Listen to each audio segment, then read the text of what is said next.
Marseille in 1999. JCCI is part of the 400-year-old Chamber of Commerce brand. JCCI was established in 1890 and be part of the International Chamber of Commerce in Paris.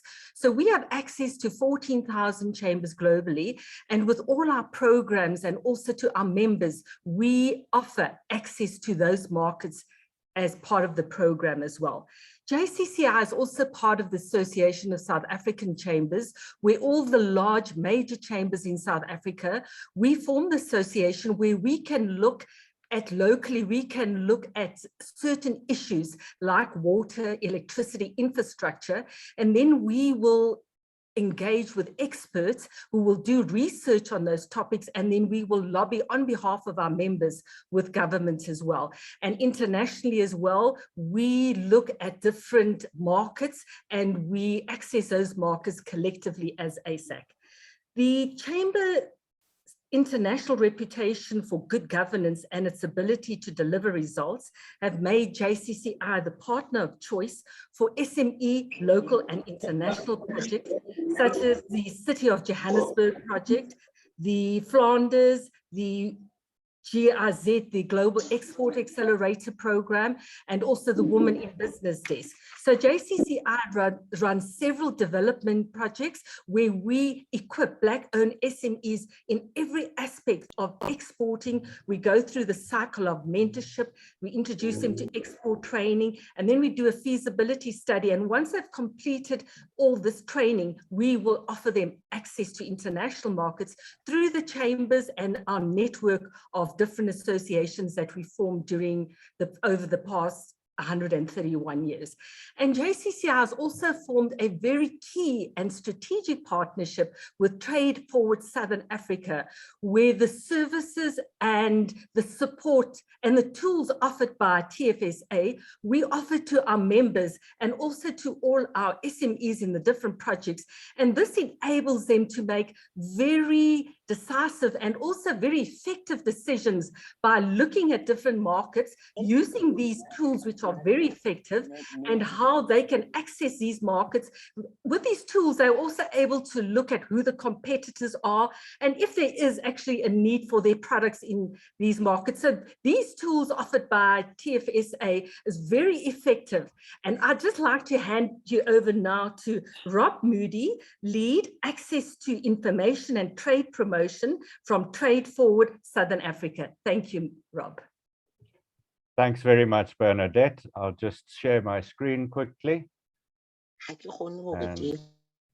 there we go. I trust that's coming through for everyone.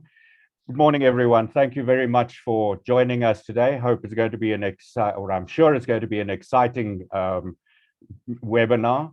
As much as anything, just to give you a quick overview, TFSA is very keen to get collaboration and sharing going across the region. And this is very much the point of the webinar today, to try to connect BSOs so that, you know, when you collaborate, two plus two very often makes 5 instead of 4. And this is very much what we're trying to do. And the partnership with Joburg Chamber of Commerce and Industry is very much in that vein. They're a very strong, very old, very capable business support organization chamber across the region.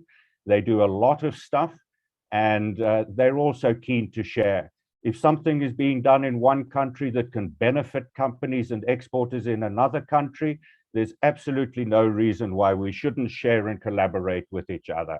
So just to give you a quick overview of Trade Forward Southern Africa, and it's happened again. It did that to me last time. I'll stop sharing and try it again. My apologies. We'll go a different route. There we go. Here we go. TFSA is funded, it's a program funded, initiated and funded by the government of the United Kingdom. We started in March 2020 as COVID lockdown happened. So it's been a very exciting journey, turning what we were going to be doing physically to digital platforms. It's given us a big advantage because we're then able to share much more easily than one can sometimes in a physical situation. So We've got this digital platform. We've got 4 key areas where we provide support. The first one is access to essential trade information, because we focused very much on helping companies and exporters overcome the barriers to export. And one of the very, very first barriers is, where do you find information about the barriers? So we've brought together this platform where we provide, as Bernadette says, these crucial tools that are out there and available. We've embedded them in the website of the TFSA Trade and Information Hub. We've also pivoted to do training on export. We're building the School of Export. It's got 7 foundation export modules in it already, and we're building that with another 21 through the course of this year. It was piloted in South Africa with future females and got rave reviews. So we're expanding it, and we're very keen to work through all the business support organizations across the region to make this available to your members and to your own staff, so that they can actually get up to speed on the business side of exporting, as opposed to just the regulatory side. So we cover both areas, the regulatory side in the hub and the business knowledge training side in the School of Export. We do provide some sector-specific support to help companies actually meet the requirements that they have to meet once they identified what the compliance rules are. And we also have a very, very strong focus on supporting women in trade. So those are the 4 key areas, and they're not siloed, they all integrate with each other. So in our Trade and Information Hub, that's the element that I'm particularly responsible for. That is, it's a platform to provide tools that exporters and export agencies and chamber staff can use to do market identification, as opposed to it being a random, which market should I go into? The tools there identify statistically what the market opportunities are. I'll show you a quick slide or 2 about that shortly. It's also training and information delivery. So it is provided 24 hours a day, 7 days a week, 365 days of the year, via the school, the TFSA School of Export, and that's linked on the hub. I'll show you that quickly as well. We do a lot of trade promotion and social media interaction. So making use of social media, and we have a digest that goes out with news and information, and also explaining how these tools work and how you can use them. Because we're funded by the UK government, you're probably all aware that there's a new economic partnership agreement that kicked into being at the beginning of last year. And we do provide information to navigate around the rules and requirements of the economic partnership agreement. But just importantly, our focus is not building trade only with the UK. It's not even focused primarily on building trade with the UK. It's aimed at helping exporters and manufacturers across the whole Southern African Customs Union and Mozambique region to be able to find markets and to enter markets globally, including to the UK. So our focus is not the UK, it's on helping companies to increase their exports. This is just a quick slide capture of the front page of the TFSA Trade and Information Hub. And you'll see the first thing that is linked up here is the TFSA School of Export. I'll show you a bit about that shortly. But the tools provide these key 5 resources to, first of all, identify, is your company export ready? Because it's a bad idea to go into export and cost you a lot of lost time and expense, in actual fact, if you're not yet export ready. But it's a very interactive tool, and it will highlight for you areas of your business that still need to be strengthened as you start to look at exporting.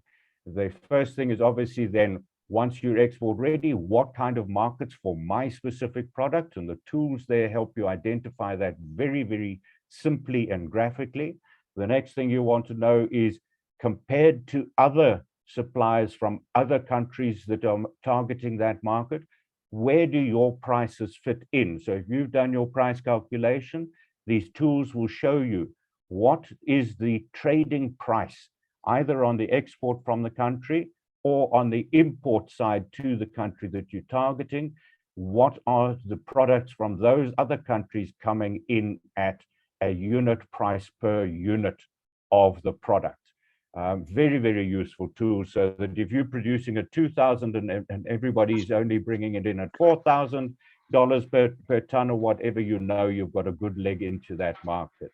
After that, obviously finding buyers, the tools there based off the Compass directory, which is the global benchmark directory for export trade. And that's brought in again via the International Trade Center tools. You can find buyers there. There are other resources that we've got, for example, from the Center for Promotion of Imports from Developing Countries based in the Netherlands.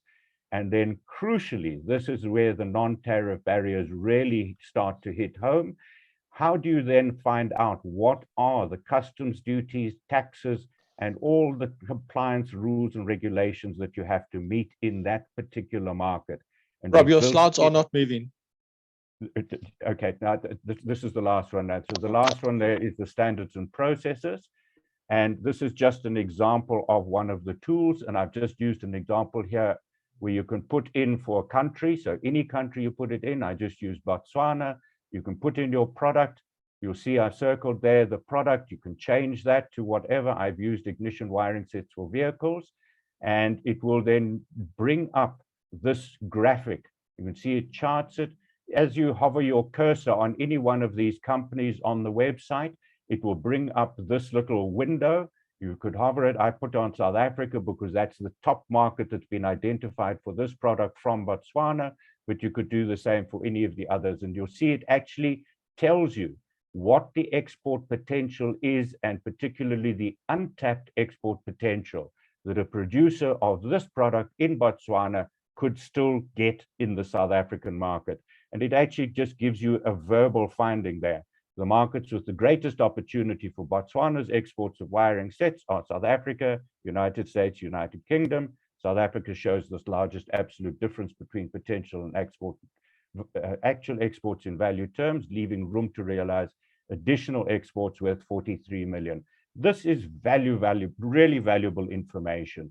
You can do it according to what your country of origin is, what the company's products are, and it will bring this up for you. You just hover your mouse over any one of these and it'll bring it up like that.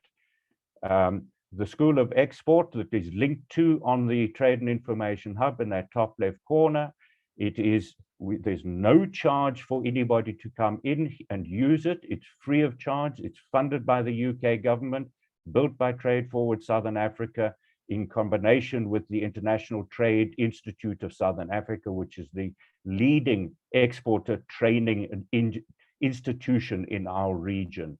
So if it's very easy, you just create an account, you create a username, your first name, your last name, your email address, create a password, double check that, you create the account, and it will bring you through to the learning platform. And you can see there the modules that are already there. If you clicked on number 2 at the bottom, it would go to the others, and there are another 21 of them in build this year. They've been very, very well received. And each one of them will start with an introduction to measure what is your user's level of knowledge of around the information that they're about to start learning. And at the end, it'll just check to see how much somebody's knowledge has improved. Now, that's just a quick overview of what we're doing at TFSA.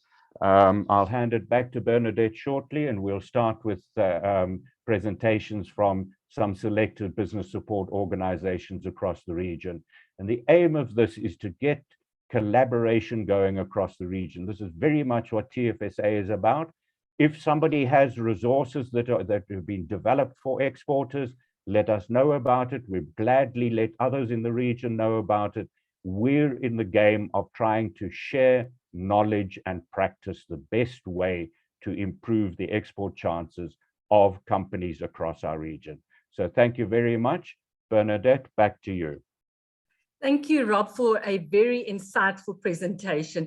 As we can see, Trade Forward Southern Africa supports the SACU+Mozambique business community to grow regional and international export trade.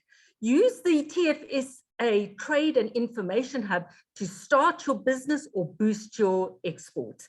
Now, I'd like to hand over to our first speaker today, Mr. Peterson Molokanelo Free State Development Corporation, acting GM.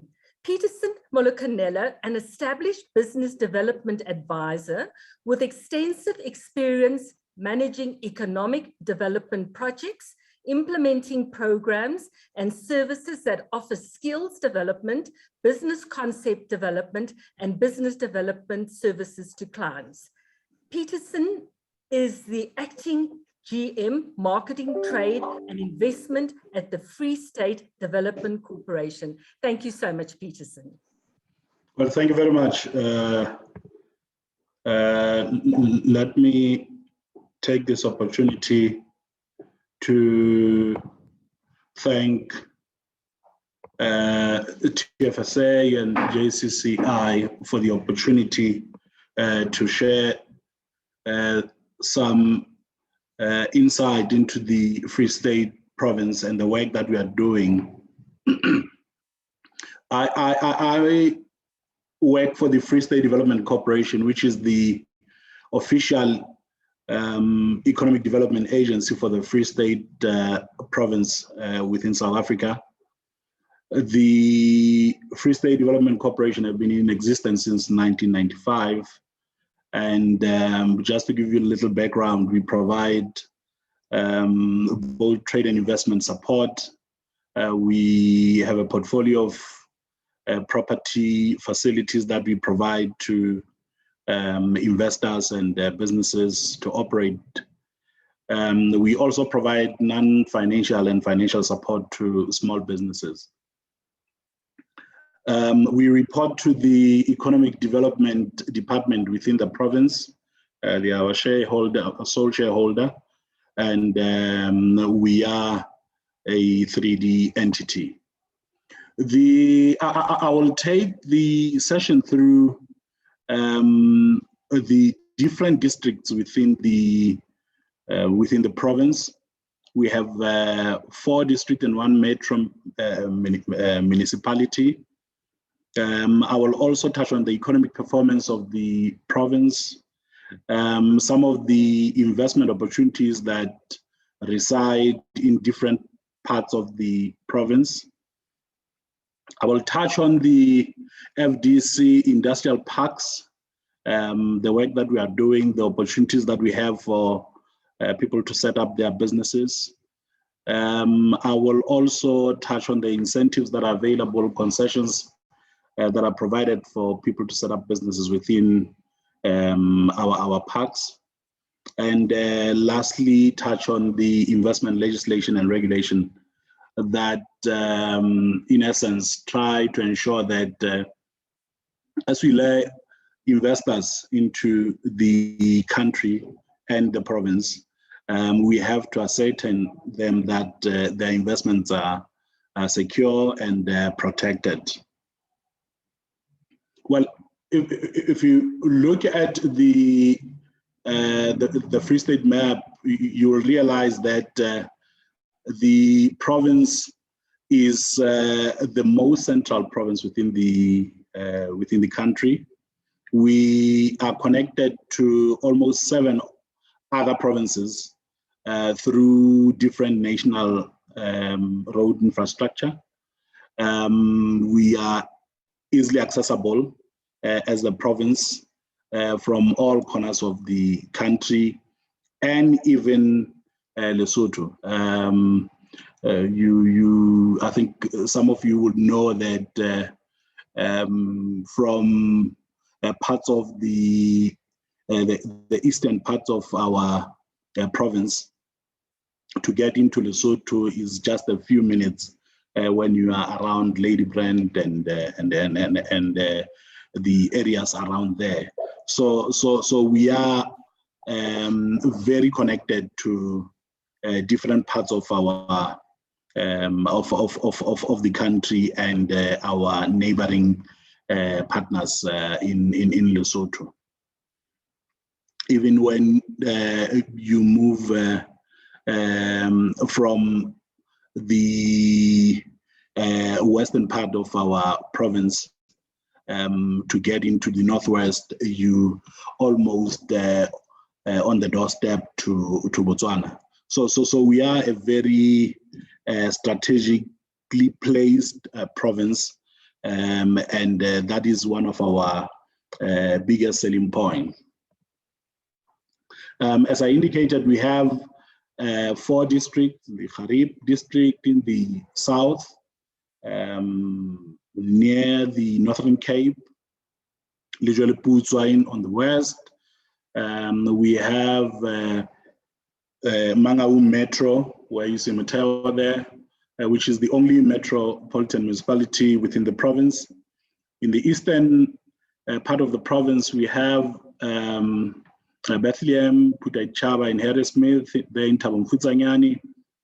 In the northern part of the province, you find Sasol and Paris. That's where the multi-international Sasol firm is operating from, just a few kilometers away from Gauteng, in the northern part of the province. Now, I will then touch on the different district and the what constitute the GDP. I will start with Lejweleputswa. The share of Lejweleputswa to the provincial GDP is about 16%. It's mainly made up of mining. That's where the biggest chunk of our mining operations are. I think colleagues should know that Lejweleputswa, in actual fact, the Welcome area is one of the biggest gold producers in the entire world, and other minerals, of course, around that area. So that's why you see 42% of the economy in that district made up of mining. Also finance, as well as community services, which will include government services. The Harib, which is the smallest contributor, contributing only about 3%. It's mostly made of community services, agriculture, and some trade there. There are huge opportunities in the renewable sector in Harib because of the exposure, sun exposure in that area and its proximity to Northern Cape, agro-processing as well, ecotourism because of the Harib Dam. So there are plenty of opportunities to tap into in that particular area. The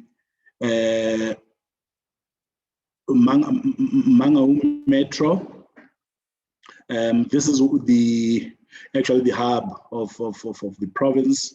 A lot of activities reside around here. The share of Mangaung Metro is about 40% of the provincial GDP. The biggest administrative part or block of government work happens here because of most of the provincial government reside here. Government department, provincial departments are also sitting here. Also, finance and trade, as a consequence, will then have a big impact here. What are some of the opportunities within the area? Of course, business process services, consulting, engineering services, transport, communication and logistics, real estate. We also have 2 major institutions of higher learning here.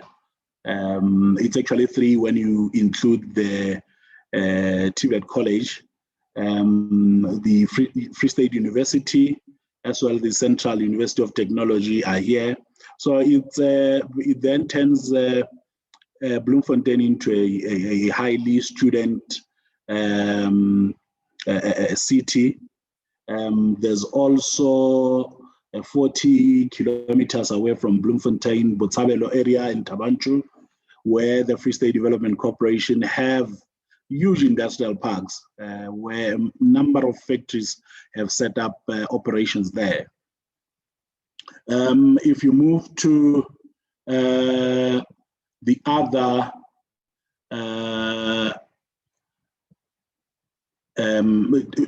two districts within the province, Fezile Dabi in the northern part of the province constitute 21% of the provincial GDP.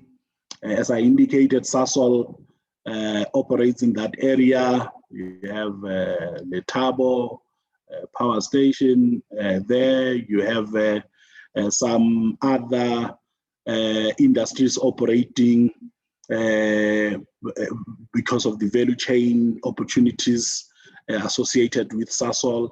So the plastic, pharmaceutical, steel fabrication, consulting, engineering services, and tourism opportunities there. The tourism and real estate opportunities reside mainly across the river, the Val River, from Dennisville up to Paris, where there are opportunities for new developments there across the river to tap into the opportunities that comes with the tourism opportunities that come with that facility.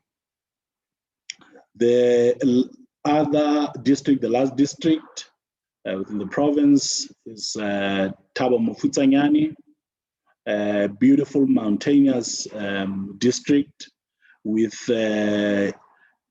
beautiful Maluti Mountains, Golden Gates, and very big on tourism, cultural tourism, also very big on manufacturing because of huge industrial parks there.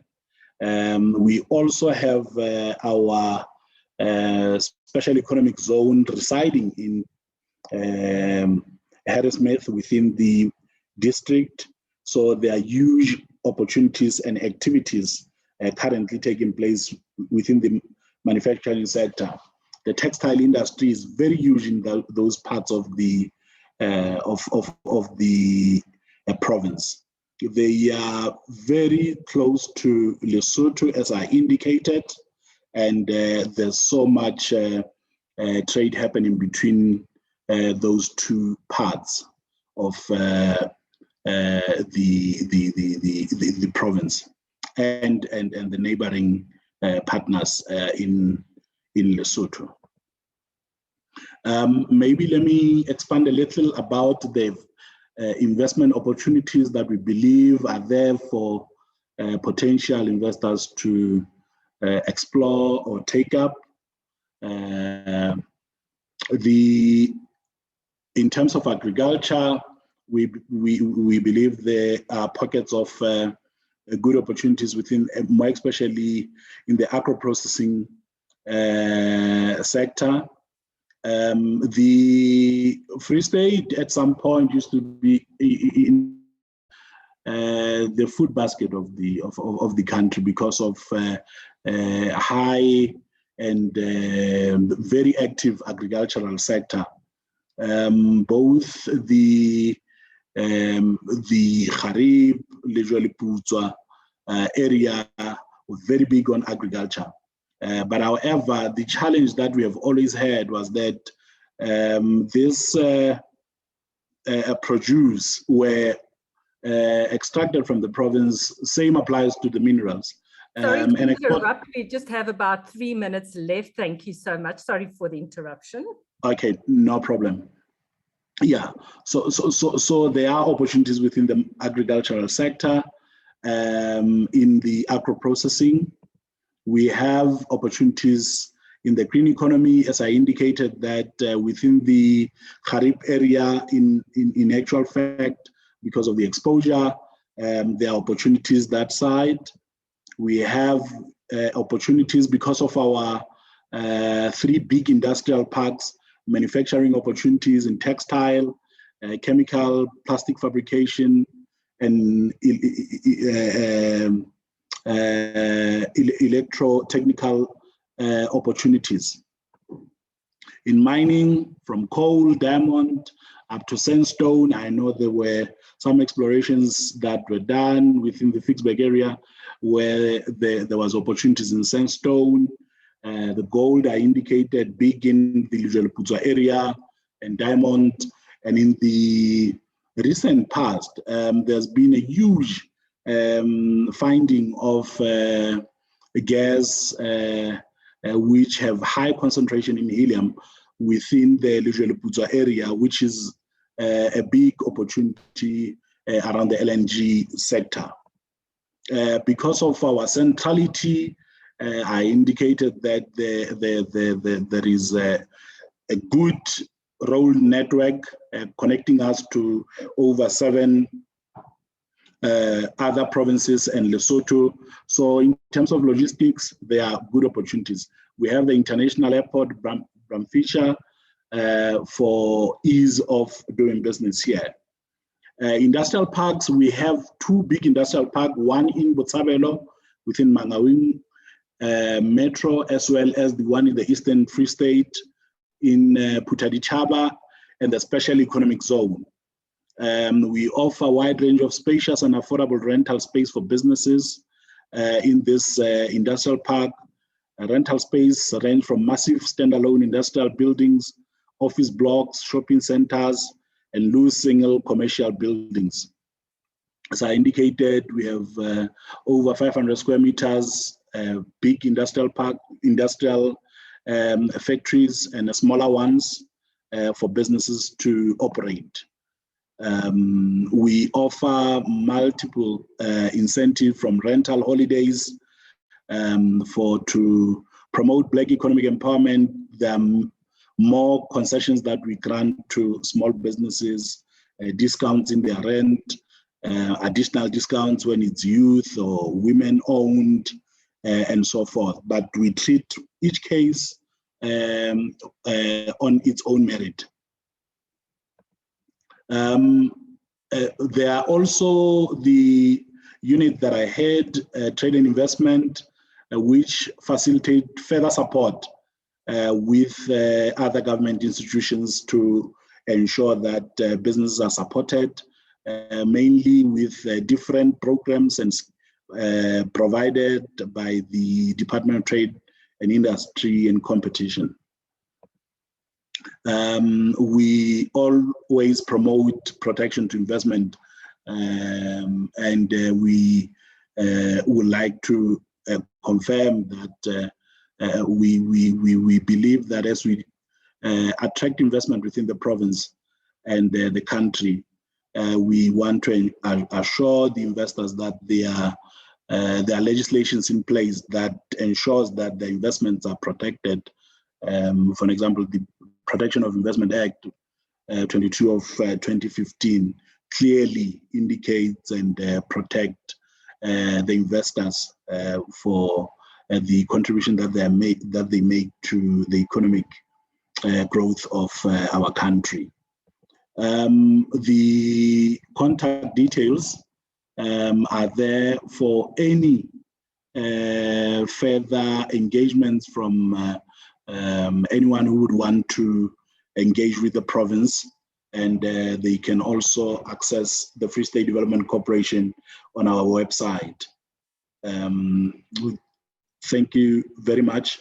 The contact details are there. We will await any queries or any support that might be needed by our potential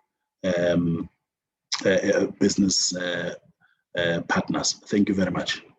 Thank you, Peterson, for the presentation, also outlining the various opportunities that are available in the Free State region. That's why platforms are like this are so important, where it really encourages that intra-trade and connecting in the region as well. So platforms like this are very important. Our next speaker is from Namibia. I'd like to introduce you to Maria Emmanuel, Technical Advisor, ATF. Maria has a master's degree in international law and policy, and has done international trade negotiation for Namibia under the SACU+ Trade Agreement, African Continental Free Trade Agreement. Maria has experience in utilizing public-private dialogue platforms to solicit inputs of private sector in policy formulation. Maria works for the Namibian Agriculture Trade Forum, ATF, as a technical trade advisor. Thank you, Maria.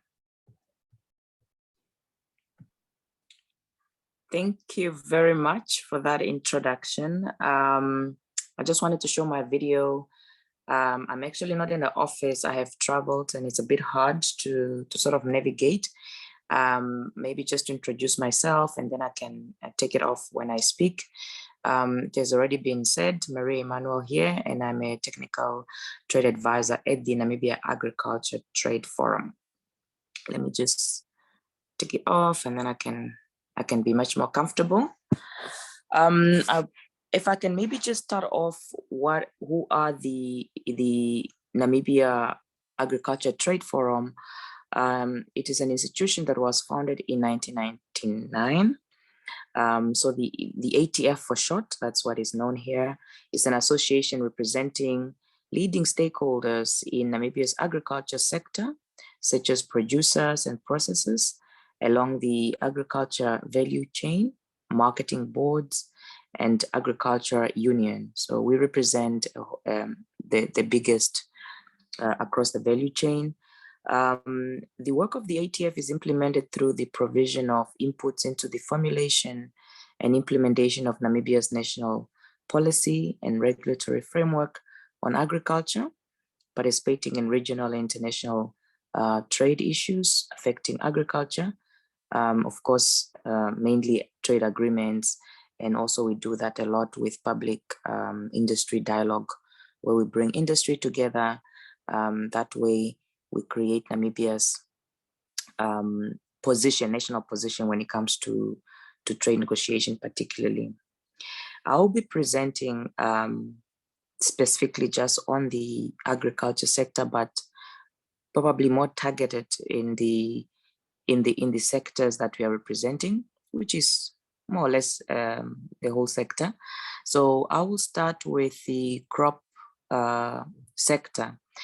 We are actually currently in Dubai for the Expo 2020, promoting the crop sector in terms of investment, trying to attract investment into Namibia in that. So Namibia remains a net importer of mainly fresh fruits, while the production of most vegetable line have been on the increase for the past 10 years after the introduction of what we call the market share promotion scheme, which requires traders to buy a certain minimum, currently at 47% of the value of locally produced products from local producers as a condition for importation.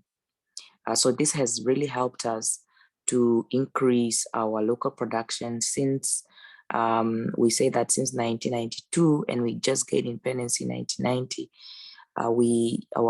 Our crop production was at 2%, and today we're able to see about 47, sometimes 50% of local production because of the intervention of the market share promotion scheme. Under this scheme, I want to highlight top 12 traded crops in Namibia. In terms of the exports, our top exports are grapes, dates, onions, tomatoes, sweet melon, peppers, butternut, watermelon, dried grapes, as well as mango. On the import side, our top import is potatoes, apple, banana, orange, onions, wheat, avocado, grapes, tomatoes, pears, lemons, and white maize. Production of horticultural product is done under irrigation, and a gap of 43% exists to meet total demand. And this is guided specifically under the market promotion scheme that I mentioned. The agro-processing subsector is still under infancy stage, with less than 1% of production going into agro-processing. So where do we want to attract investment? The most lucrative opportunities are in high-value crops, what we call high-value crops, such as the grapes, the dates, blueberries, as well as we are currently trying to establish a citrus production. So fruit, potato, maize, and wheat is primary production. Agro-processing, really one of the main one, because as I said, it's really an infancy sector, and looking at all the products that we're importing, and Namibia is still a big net importer of frozen, particularly frozen products. We are still importing a lot of that. Of course, manufacturing of agricultural inputs such as fertilizers and chemicals, huge opportunities. Establishment of fruit tree nurseries, seed production, agriculture mechanization, and then the development of the citrus industry that targets export is a very, very high priority for Namibia in terms of developing new markets and targeting exports.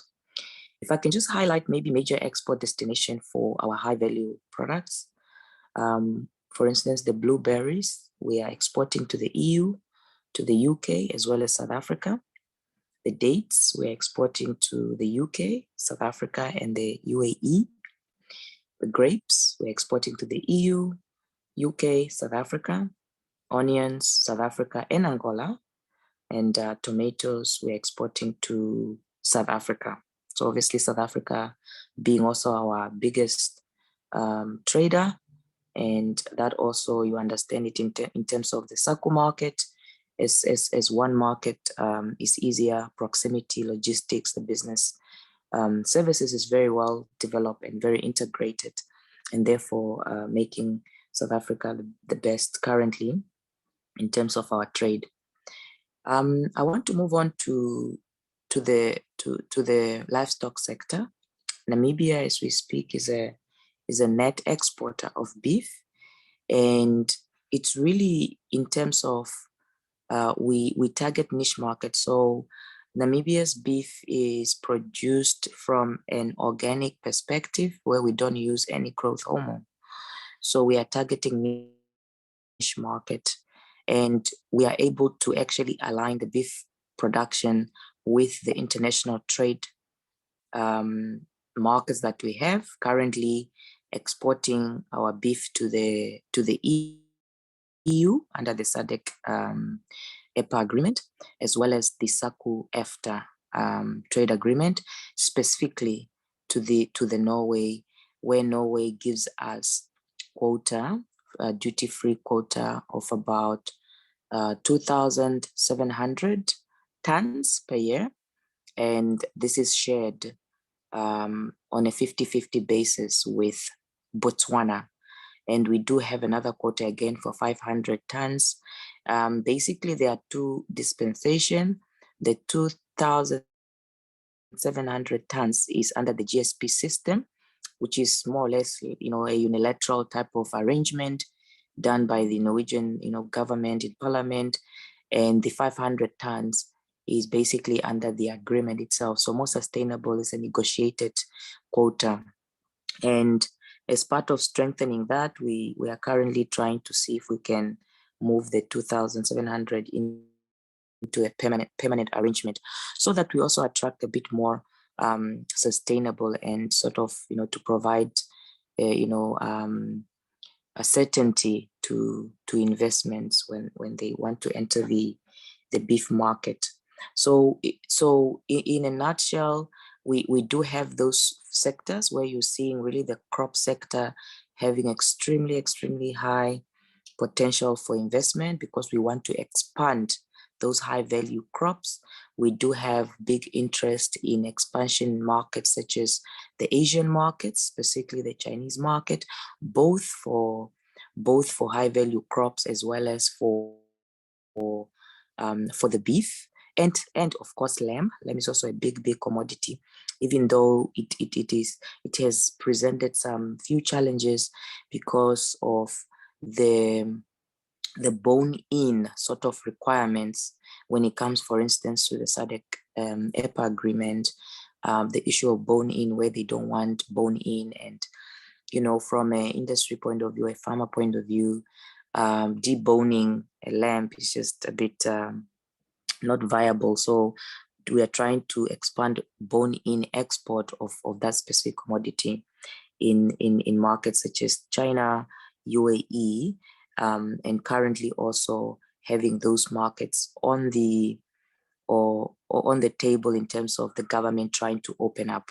On the other one of the expansion of the market, we are looking at the grape sector. The grape sector has actually taken over the beef industry, because Namibia's agriculture sector for the longest time was driven by the beef sector in terms of DGB contribution, and we have seen how the grape has really picked up, and has for statistics for last year, according to our national statistics, what drove the agriculture GDP was really grape exports. And we are seeing big interest in the Chinese market, and we are busy trying to actually open up that specific market for that, and that will trigger expansion and of course investment in that specific sector. Of course, generally speaking, we also try to align to the trade agreements that are available. Of course, we have the SADC EU EPA that I mentioned, the UK SACU+Mozambique, of course, after Brexit implemented last year, as well as the SACU-EFTA for the beef. We are reviewing that, and we are trying to also add more products in terms of trying to export, like the pasta. Pasta is also one of the successful industry that we have established in terms of the infant industry protection under the SACU, and maybe that's also one of the opportunity that countries like Namibia, as well as the other SACU member apart from South Africa, we do have the infant industry protection provision to establish nascent industries and trying to attract investment in that manner. We do have the current Continental Free Trade Agreement that is ongoing, that we are seeing a lot of potential in terms of, we still want to do pasta, fish, maize meal, salt. Namibia is one of the largest producers of salt on the continent, and also beef, of course, I mentioned, light manufacturing, and many more. In terms of maybe the agreement under the SACU Mercosur Preferential Trade Agreement, implemented also way back in 2016, we have seen low trade, and perhaps also as a challenge, one always have to look at it as an opportunity. How can we create markets between the Mercosur countries by using the PTA that is in place currently? And of course, the rest are ongoing in the background. AGOA, it's ending in the next 2 years, and we don't really know what is going to be the permanent solution, but we're hoping that we can negotiate a permanent agreement going forward with the USA. But currently, of course, as Africa, we are all trading with America under the growth, the AGOA agreement as we have it. Of course, SADC is also one of our strong market. We are seeing a diversification of trade between Namibia and Zambia, as well as Angola, where again, you really see that in terms of expansion of all the products that we hope to expand, it's also an opportunity to expand the trading countries, whether it's in terms of imports of whatever resource inputs we need, but also export. I think trade is not always about export. You also need to see where you can source your import, especially when it comes to intermediate product, and of course competitiveness as well. So in a nutshell, from my side, in terms of agriculture, that is really at the high level. But I think maybe to emphasize also on the grain, in terms of the wheat, is really one of the main big opportunity as well, because we are importing almost 100% of that. So wheat and maize, white maize, is also specifically. I know it's a grain sector. It might sometimes get lost in the horticulture part, but those are also our main two grains that we are also looking for investment in the sector. That's it from me. You are welcome to share my email in the chat group for any question or any engagement. As I said, we are here in Dubai also trying to promote agriculture, horticulture, and just to show the message that Namibia is open for business and for investment. Thank you very much. Thank you, Maria, for a very comprehensive and very interesting presentation. As we can see, there's so many opportunities where partnerships or collaborations can be formed in the region. Thank you for that. And I'd also like to mention any questions, please post it in the chat box. We have allocated some time towards the end of the session where we will be addressing those questions. Our next speaker from Botswana, Mr. Bobo Sonosi, Botswana Investment Trade Center Director. Mr. Sonosi is currently employed as Director International RSA at the Botswana Investment Trade Center office in Johannesburg, responsible for attracting foreign direct investment into Botswana and facilitating Botswana exports into RSA. Mr. Sonosi possesses 20 years of work experience in the trade and investment field. From 2015 to 2019, he worked at BRTC Gaborone head office as the Director Opportunities and later on as Director Investment. From 2013 to 2014, he served as Director International RSA in his first tour of duty to South Africa. He previously worked as the first project manager for the Global Export Botswana project. Thank you so much. Thank you, Bobo. Over to you. Thank you.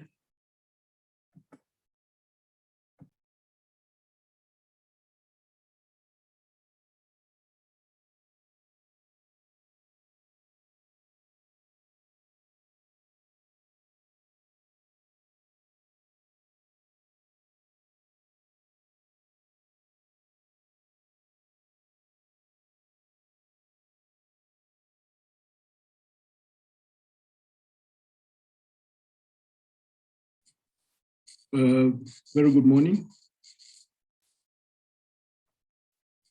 My screen seems to be frozen. Just bear with me.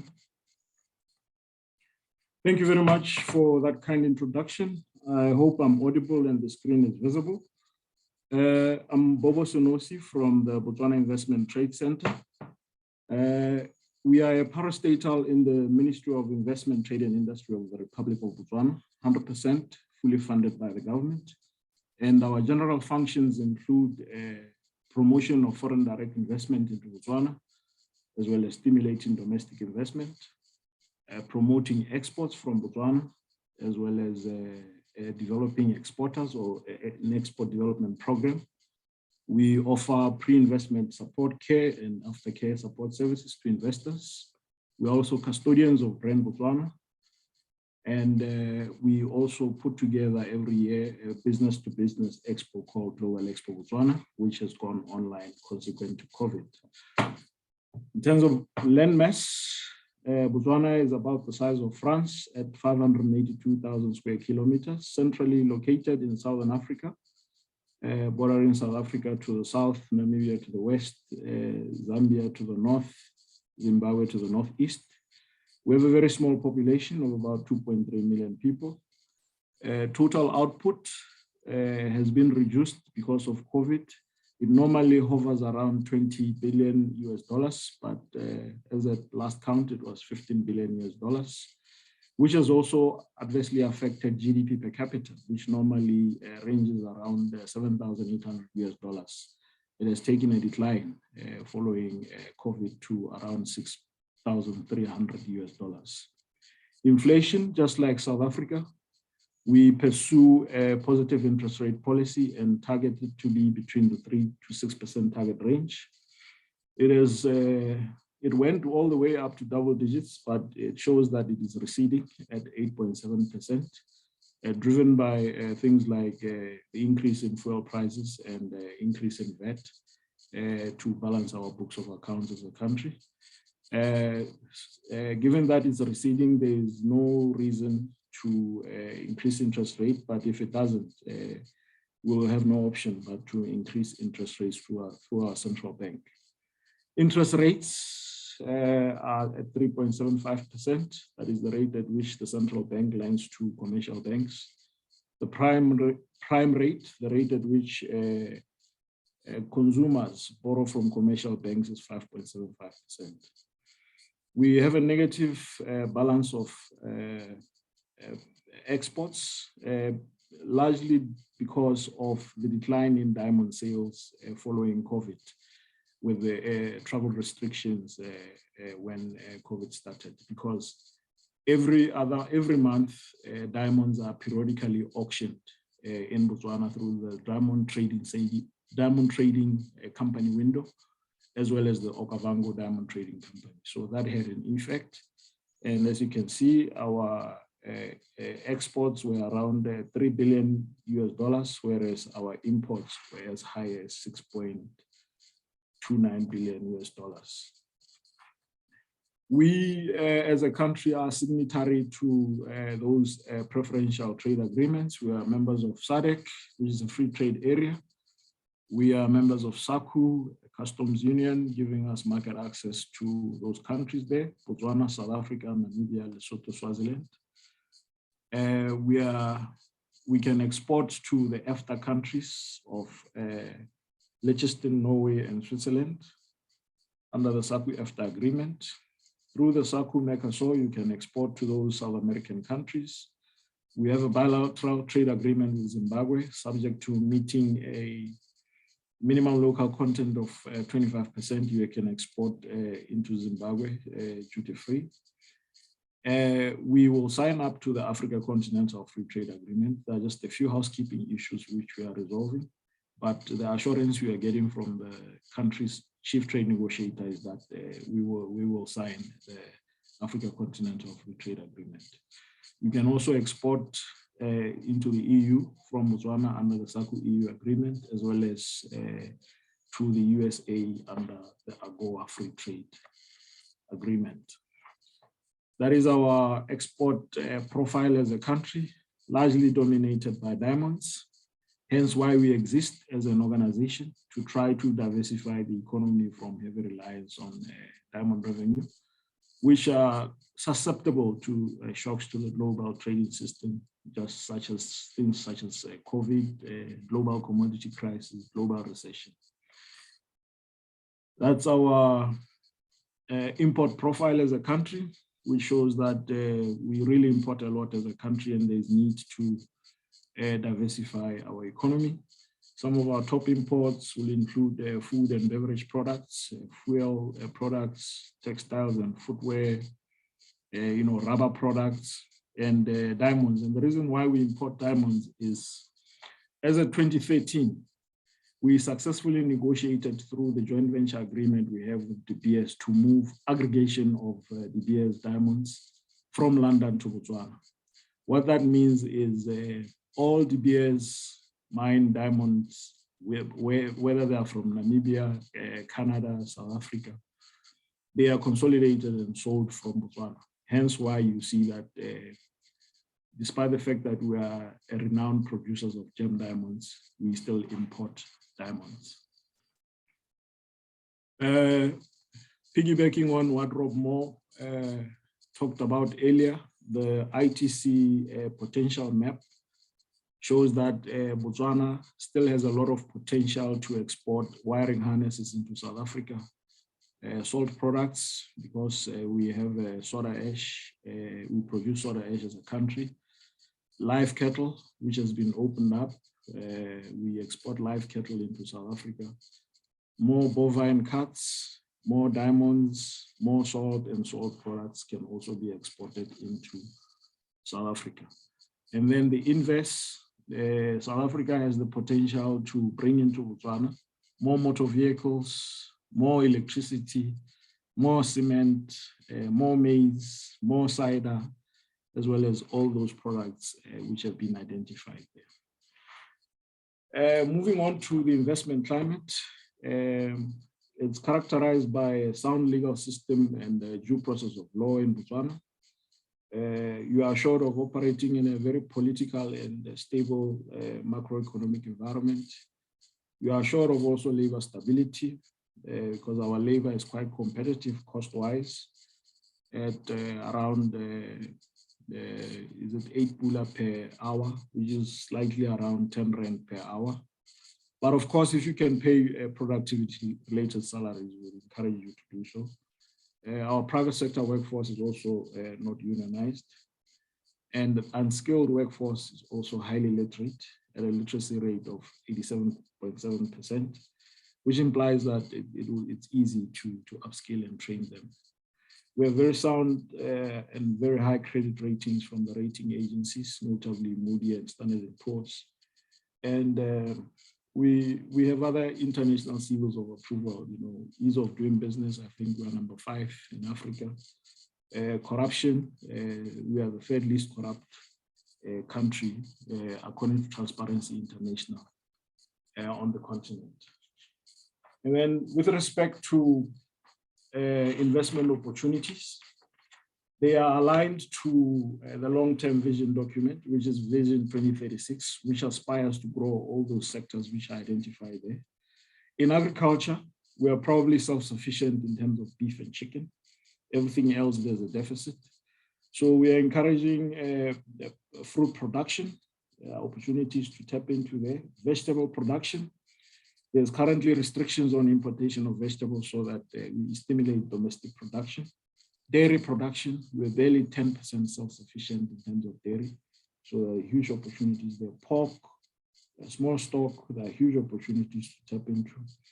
As well as agriculture services, things like soil testing, because government every rainy season gives out seeds, gives out fertilizers.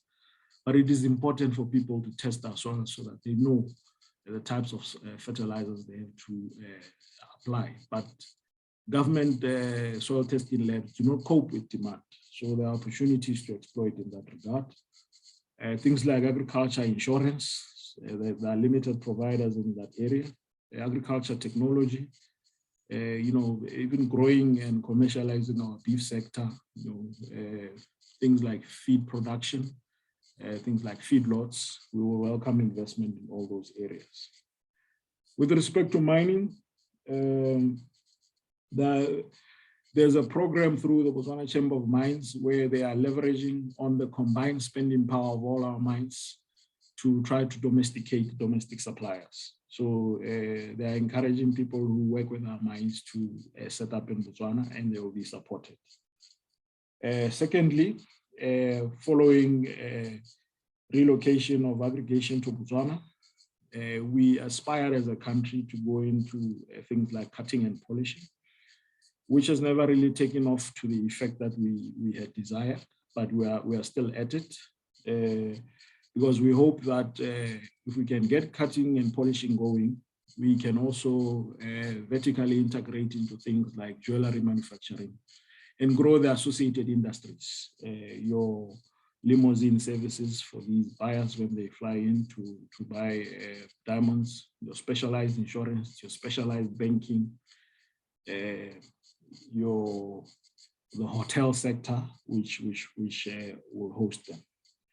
And then we are also trying to diversify from diamond mining to base metal mining, because there have been copper discoveries towards the west of Botswana by some Australian companies which have made heavy investments. The world is moving away from coal, but we have about 212 billion tons of coal, which can also be beneficiated and exported from Botswana. Manufacturing, here we are looking at substituting our phenomenal import bill based on our import profile. Also substitution in the health sector, everything there is imported. We're spending a lot as a country because in Botswana there is universal access to healthcare. That is for about 10 rands. If you need cancer treatment, if you need heart bypass surgery, you can just walk into a government hospital and you can end up being referred if the service cannot provide it in Botswana for specialist treatment into South Africa. And we are spending hundreds of millions as a country treating Botswana here. So we are of the view that all that should be done within Botswana so that we create sustainable job opportunities in the health sector in Botswana. And then we are also planning to vertically integrate into global value chains, such as the automotive sector. We have 2 companies which do wiring harnesses and supply 60% of wiring harnesses into the South Africa auto industry. They all come from Botswana. Your wiring harnesses into, I think, BMW, Mercedes, Nissan, Toyota, they all come from 2 companies in Botswana. Preliminary studies also show us that 60% of components destined to the South Africa auto industry, which is supposed to double output by 2035, still come from out of Africa. So we feel that with our proximity to South Africa, opportunities abound to court more suppliers to be domiciled into Botswana to service the South African market. In terms of ICT, we're looking at growing things like call centers, data centers, clean technology, research and development through the Botswana Innovation Hub, which is proximate to our international airport in the city, as well as transport and logistics and tourism. At tourism, we're looking at things like business conferencing and even supplying inputs to our hotels, pristine hotels and lodges in the Delta. The wines, the vegetables, the fruits, they all come from South Africa because of erratic supply and poor quality supply issues. So there are those issues to also look into in growing the tourism sector in Botswana. Right, what investment incentives do we offer as a country? We don't have a grant system, unlike South Africa. We used to have that in the 90s. And our experience was that when the grants got depleted, the investors left. So we moved away from offering grants to this liberal low-cost tax environment, which is characterized by a discounted tax of 15% if you are in manufacturing, 15% if you are in financial services, and 15% if you are in innovation-led types of businesses. If you are in distribution and other types of business, agriculture, corporate tax is 22%, which also compares quite favorably with the African average and the global average. Value-added tax in Botswana, sorry I didn't update there, was increased as of April last year to balance the books of accounts of the country from 12% to 14% as a result of the hard hit the economy incurred from COVID.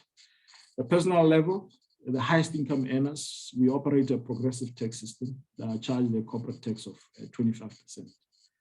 And there's provision for huge projects of strategic importance to the economy, provided they are already operating to rule out speculation, that they can make a motivation to the Minister of Finance and Economic Development Planning, who can grant them a tax holiday of anywhere ranging from 1 up to 10 years.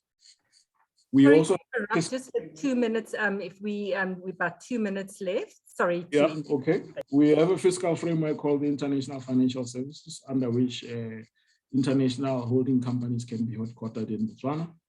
So if your head office is in Botswana, corporate tax can be 15%, VAT is 0 rated, there's no capital gains tax, there's no dividends to non-resident directors.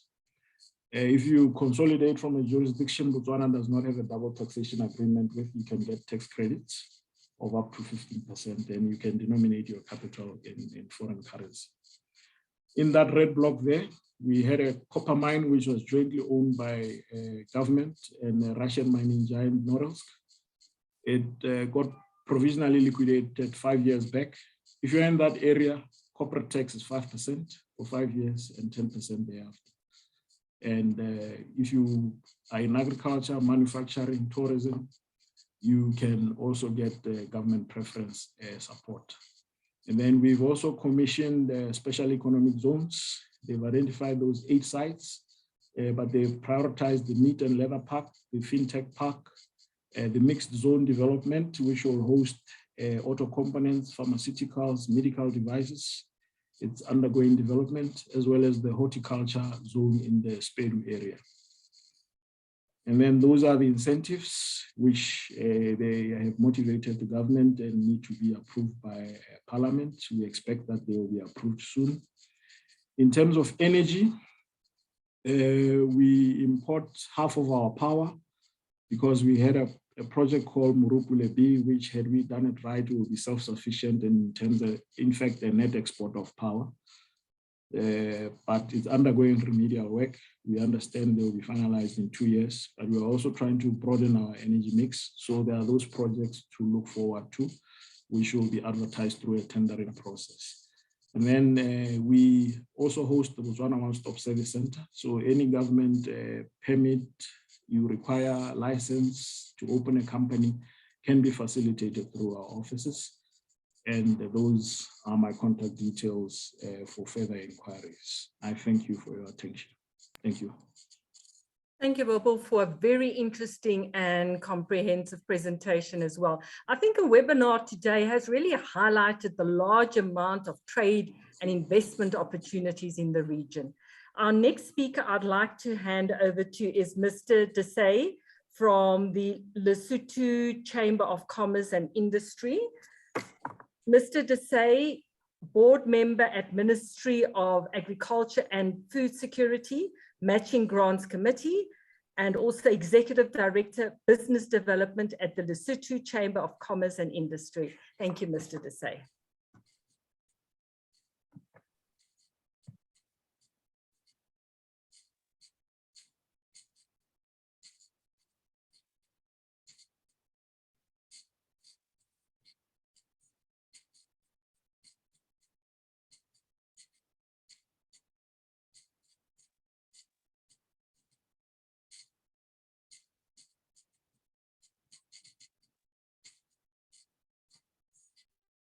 There doesn't seem to be sound.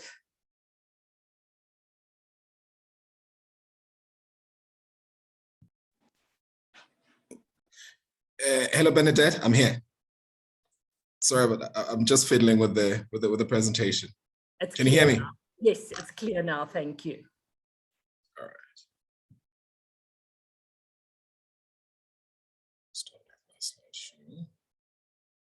Okay. Is there a requirement for me to show my video, or can I just go? You can go. That's Hello? perfect. That's perfect. You can just, yes, you can go.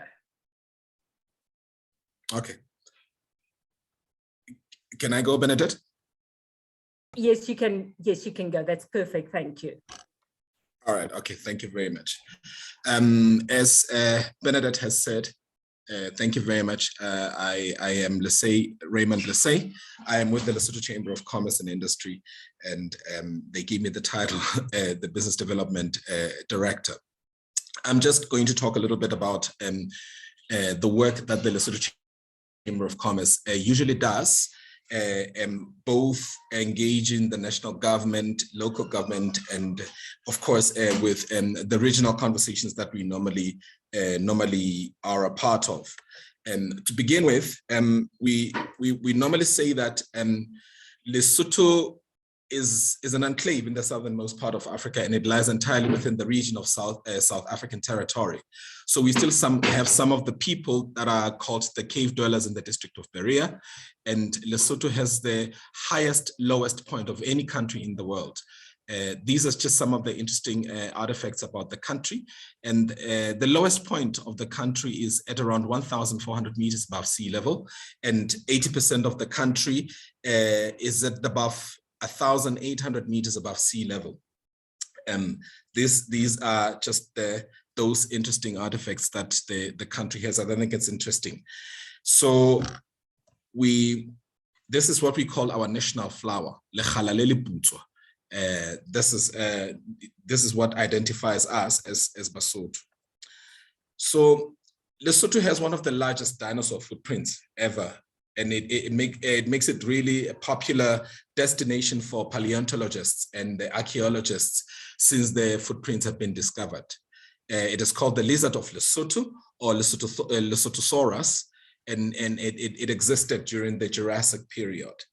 Lesotho has one of the scariest runways in the world, stretches only 400 meters long, and it ends in that awe-inspiring drop of about 1,600 feet, and hence it's called one of the scariest runways in the world. Sorry to interrupt. Could you could you possibly put it on the slideshow? Pardon me. Is it not on the slide? Is it not showing properly? No, if you can just put it on the slideshow. Oh, just a second. Let me do this. Where am I? What am I doing? How am I doing? How am I doing? Show taskbar. Display settings.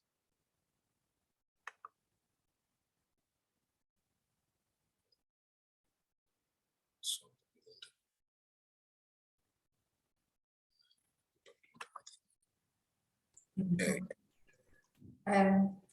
is that all right?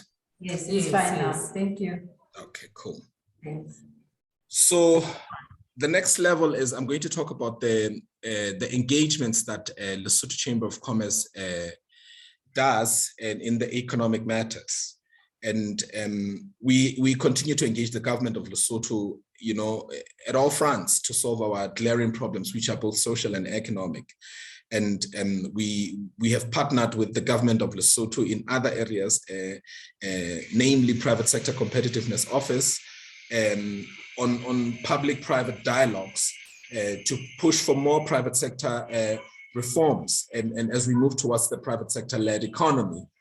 And we think it is an important ongoing conversation that we have with our private sector partners, like the SMME network and the Private Sector Foundation of Lesotho. We think these are the really, really important forums where we can vouch for economic development. We remain resolute in engaging our government to create an ecosystem that is friendly for both foreign direct investment as well as the local investment. We continue to promote economic opportunities across all gender parities indiscriminately. We want to promote, and we continue to promote, competitive business practices. We ensure that the chamber remains relevant to its membership base and serving their direct interests, but also just to, on that same point, to say that to the business community at large. So, and these are the important engagements that we do. So we continue to create and come up with innovative solutions to complex business solutions, like setting up an arbitration and conciliation unit within the LCCI to deal with critical commercial disputes. We think this is a critical move and a step that is required by the country at large. We also promote the SMME and new entrepreneurs growth in the country through various programs that we do and projects that we have within the Chamber of Commerce industry. And recently, of course, the Trade Forward Southern Africa, we see as an important vehicle in terms of delivery of the development of the entrepreneurship ecosystem in Lesotho. So we will emphasize on being a part of the collaborative synergies between the government, development agencies, and the private sector. And we further engage in the development with the development partners to help private sector growth in Lesotho. And in recent times, we've gone into the regime of engaging partners such as the European Union, the US, on various other interventions that are export related in terms of economic growth. So we leverage opportunities afforded to us through the trade agreements, and some of them I know that my counterparts in South Africa, Botswana, and Namibia have mentioned them. I'm not going to go in. Continue to engage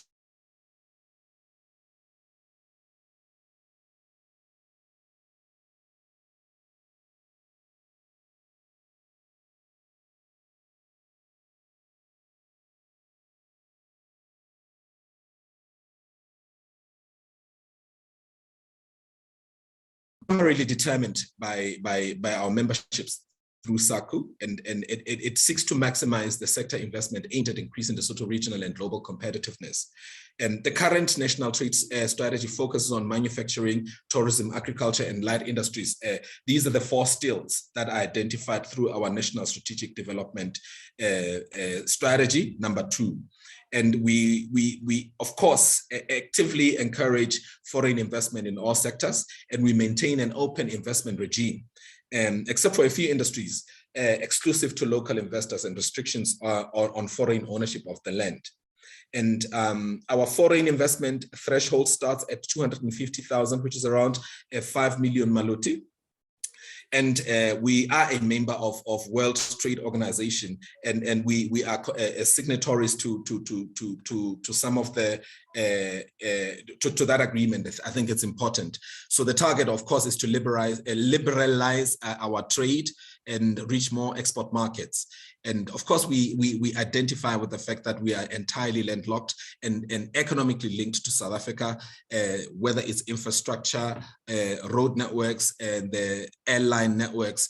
We are intricately linked to South Africa, as my counterpart in Free State had really mentioned. And these are we as we go export-driven economy, we will obviously seek more collaboration and with South Africa on the matters of routes and logistics management of our produce.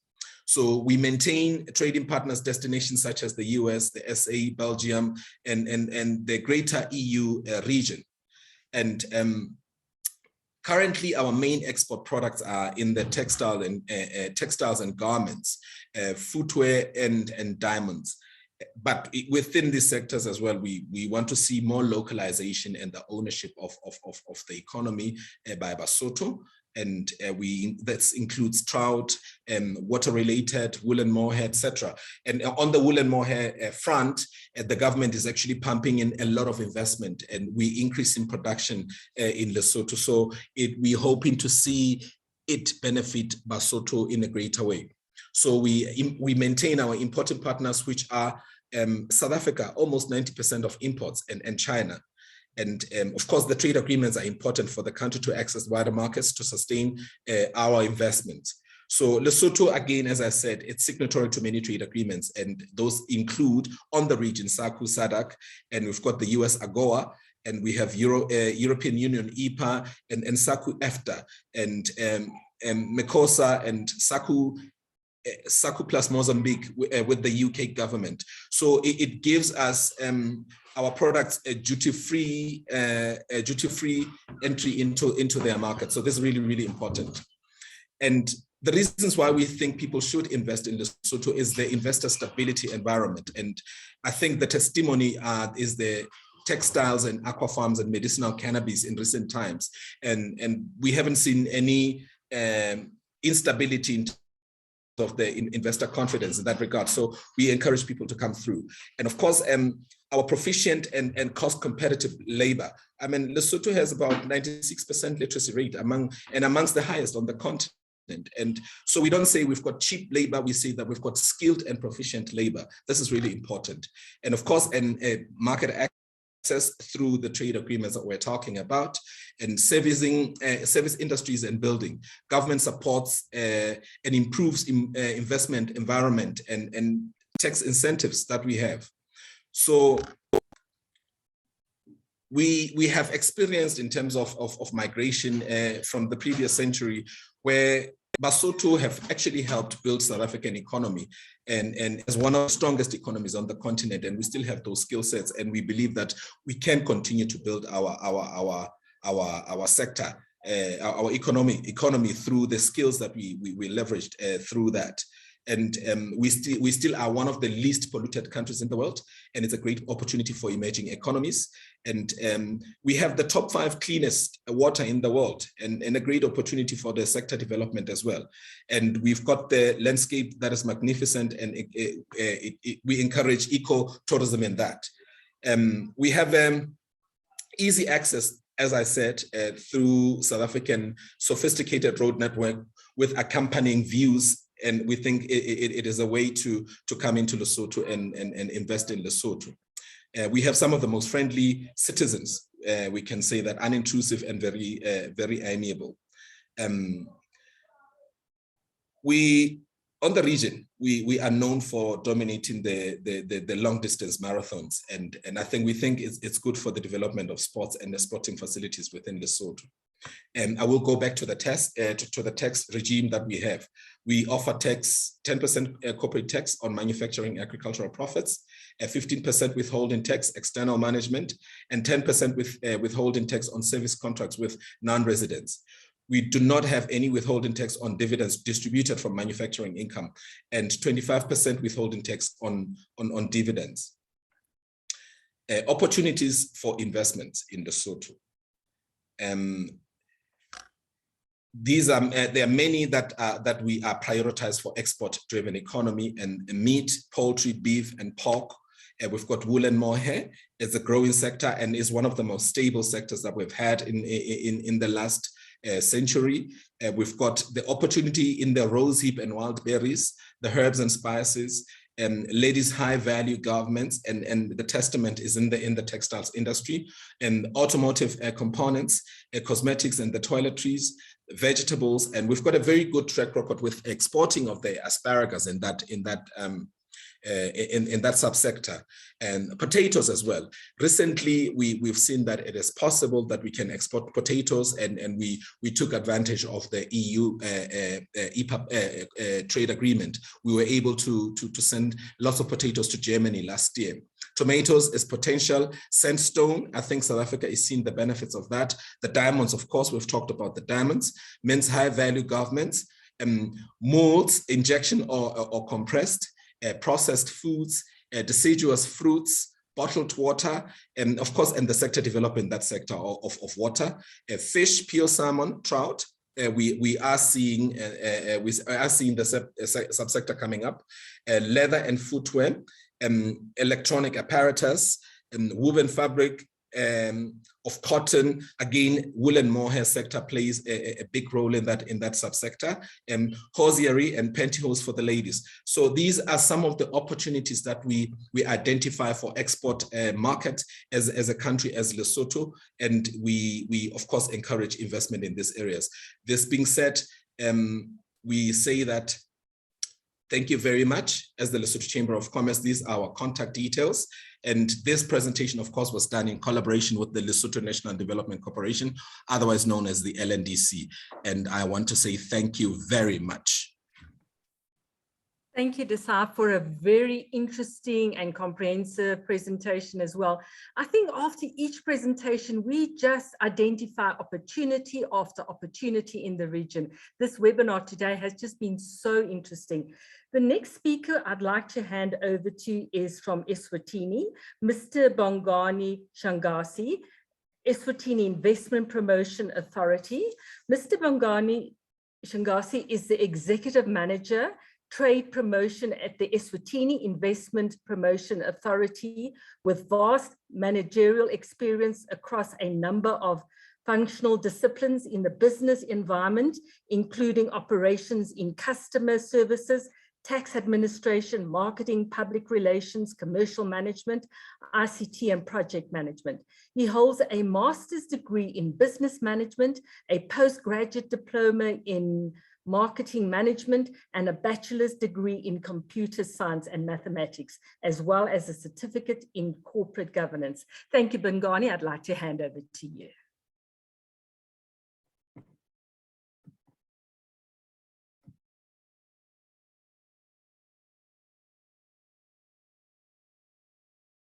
The sound's not clear. Thank you. Sorry about that. I wanted to say thank you to TFSA and JCCI for having organized this session. I'm not sure if you can see my slides. They seem not to be moving on my side. Just a confirmation, please. They're showing well. They're showing well. Okay. Well, it seemed to have frozen, but nonetheless, maybe it will pick up later on. Let me continue, or what I'll do is let me stop the sharing and try again, so that the system picks it up.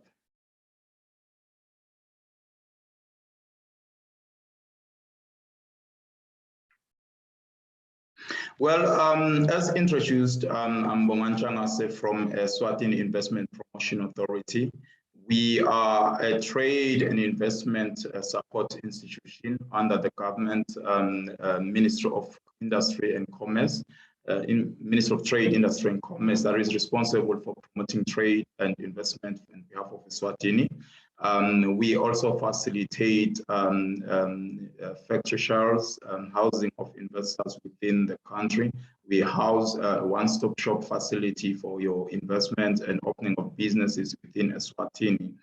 To go through my presentation, let me just give you a high-level brief on Eswatini.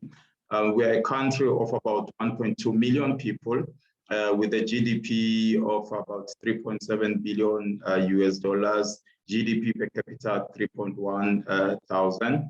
Our average inflation last year was at 3.1%, interest rate currently at 7.5%, and our literacy rate is currently at 89%. I think those are some of the interesting facts about Eswatini, so that you may have an understanding of who you're dealing with as a country. Our priority sectors, as driven by the National Development Strategy and also the Economic Recovery Strategy, which is driven from the government perspective, but also it's what we focus on as DIPA.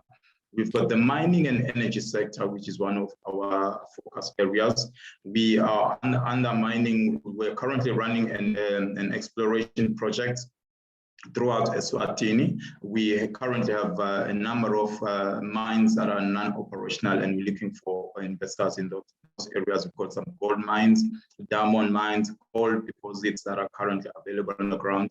Under energy, we're looking at expanding our renewable energy installations. We have been running bids for solar energy and other forms of renewable energy. We're currently importing, I think, about 85% of our energy from South Africa and from Mozambique. Agriculture is also our focus sector as well. There are a number of opportunities that are available there, and we are also engaging in a lot of agricultural improvements in terms of infrastructure, irrigation systems, dams, and so forth. Tourism remains one of our best performing sectors as well as a country.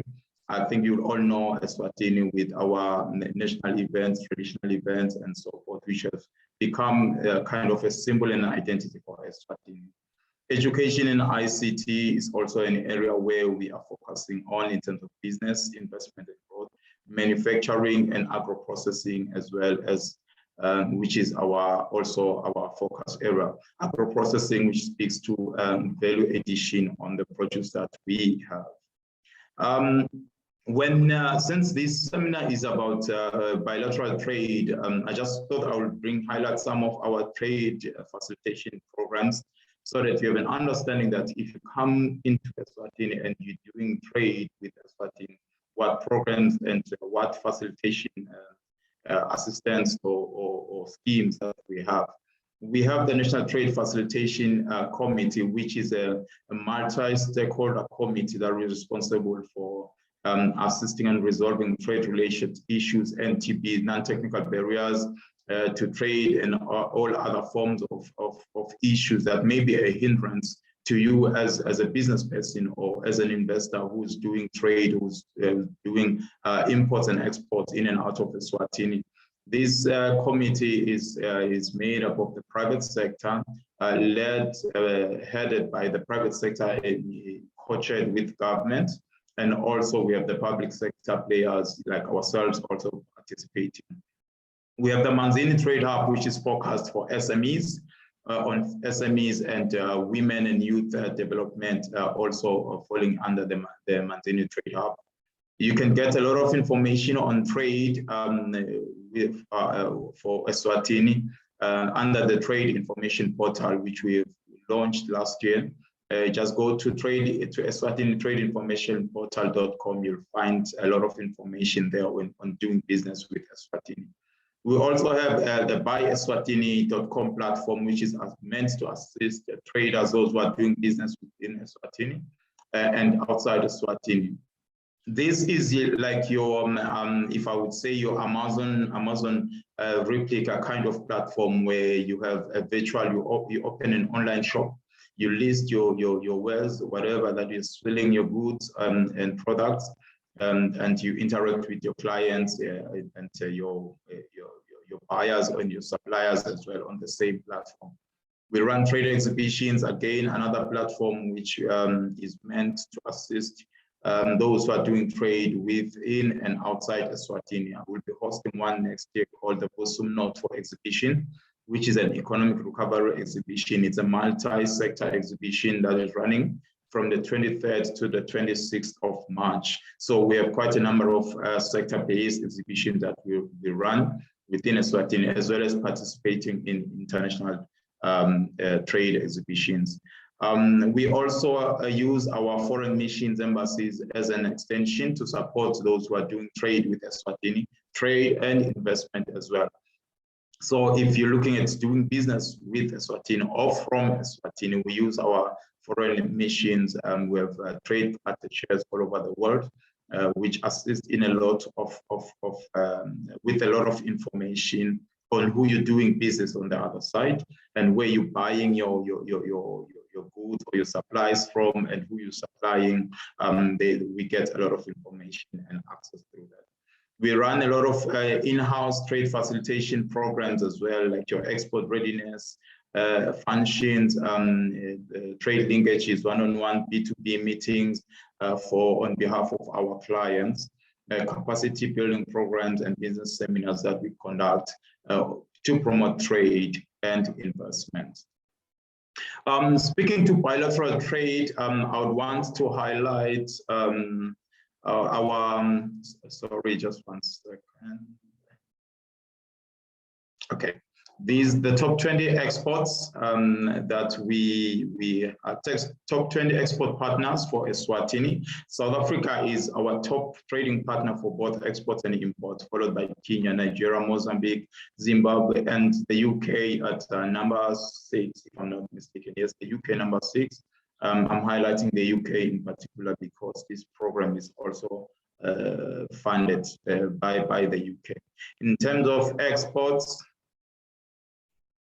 our top 20 export partners, South Africa again being our top major import partners, mainland China, India, Mozambique, United States, Taiwan, and other countries, they follow in that order. But South Africa is our main trading partner, as you can indicate, and we do buy a lot from mainland China and so forth.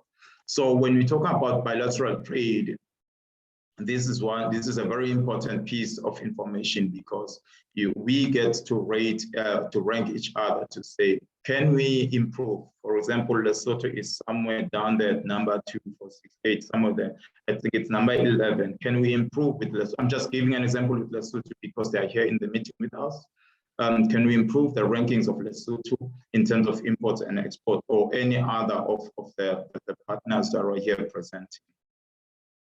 Our major exports for looking at 2021, it's alcohol solutions and beverage concentrates, about 9.4 billion Malangan in our local currency, which is pegged at the same rate with the rand.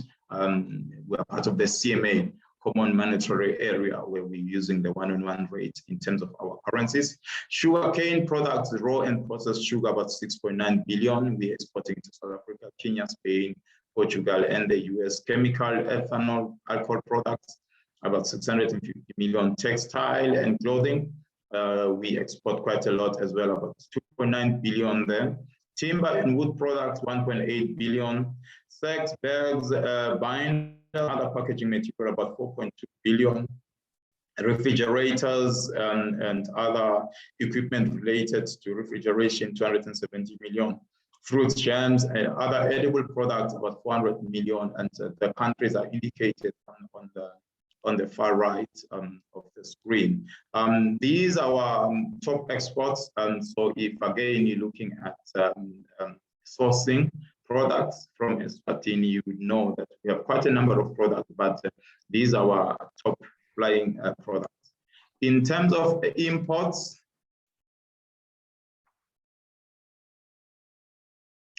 All right, our top major imports for 2021, we imported a lot of fuel, petroleum, oil, and fuel-related products, about 2.7 billion, mainly from South Africa, part of it from India, Turkey, and Italy. ICT and electrical components, about 2.6 billion, South Africa, mainland China, Taiwan as well. Medicines and medical instruments, about 1.5 billion from the US, Taiwan, India, and Turkey. Agriculture and industrial chemicals, about 820 million from the countries indicated there. Motor vehicle parts, cement products. We import a lot from Mozambique as well, South Africa, Malaysia. Maize, corn, wheat, and rice. So you would see that we are a net importer of maize, corn, wheat, and rice, 1.1 billion. Which gives an opportunity in that area for trade. If we're a net importer, it means we can still buy from you or from your home country as well. If you're not listed, we mainly have South Africa and Argentina as the main players there. Woven fabric and yarn for our textile industry, about $1 billion there. From Lesotho, India, and China. Bauxite water, about 250, mainly from South Africa. So again, we are a net importer of bauxite water, which is one of the easy products to produce. So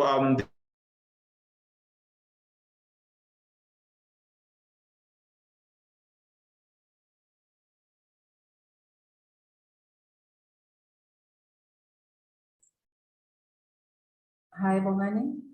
I can't hear. No sound.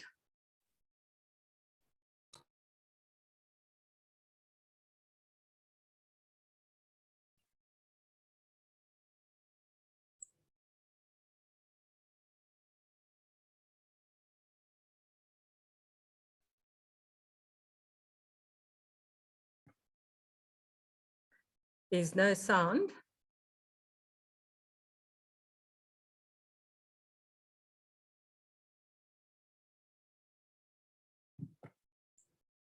I think there's no internet for Yes, there's no sound. Thank you, Bongani, for a very interesting and also very comprehensive presentation. I think throughout this webinar today, we just see all the great opportunities and also in the diverse sectors. So we really look forward to hearing many success stories of partnerships being formed as a result of the webinar today. Thank you so much for that, Bongani.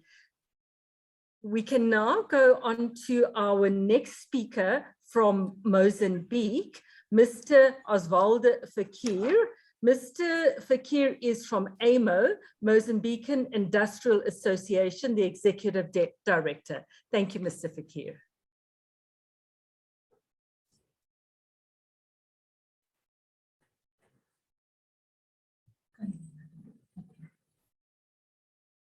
Can you hear me?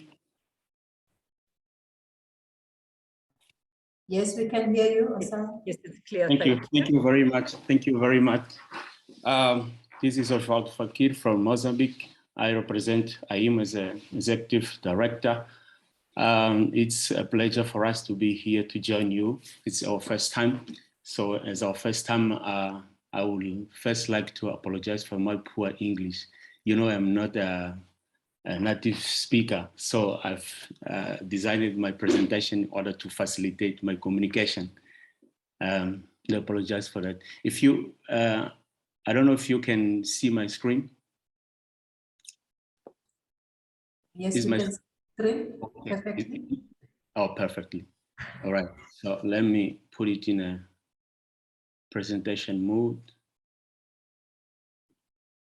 Okay, great. This is AIMO. About us, we are an association representing the industrial private sector in Mozambique. And AIMO was founded in 1988 by businessmen representing the companies that were interested on the union of the sector, having as a target the improvement of the business environment in Mozambique. As members of AIMO, the organizations or companies can induce the policies of the sector and improve the competitiveness which is the main handicap. Of course, we have vision, which is to be a dynamic and competitive industrial sector, which contribute to the generation of sustainable employment and economical and social welfare of the citizens. We want to restore, fortify, and lead with our members and industrial sector, which functions as an active subject and catalyzer of our economy. Our values to the competitiveness, integrity, associativism, and innovation. A brief contextualization of Mozambican industry, according to the PEI is industrial policy and strategy, which was designed for 2016-2025. Mozambican industry sector is mostly composed by micro and small companies, corresponding to more than 9% of the industrial market. The micro industries represent about 63% of the sector, the small 31%, the medium 3%, and the big, the rest 3%. In relation of job generated by the sector, in spite of the micro companies being relatively big in numbers, we have many of them. They are those employing less, we would say, unfortunately. On the other hand, the big companies are responsible for 71% of the jobs, followed by the small companies with 16%, the medium with 8%, and finally the micro with 6%. Regarding the volume of business, the big companies contribute with 69% of the volume, followed by micro companies with 21%, the medium with 5%, and the small companies with only 4% of the production. In terms of guidelines of the strategic plan of AIMO, what we have been doing, it was designed to reinforce the vision of a dynamic and competitive industrial sector, which contribute to a generation of sustainable employment and economic and social welfare of the citizens.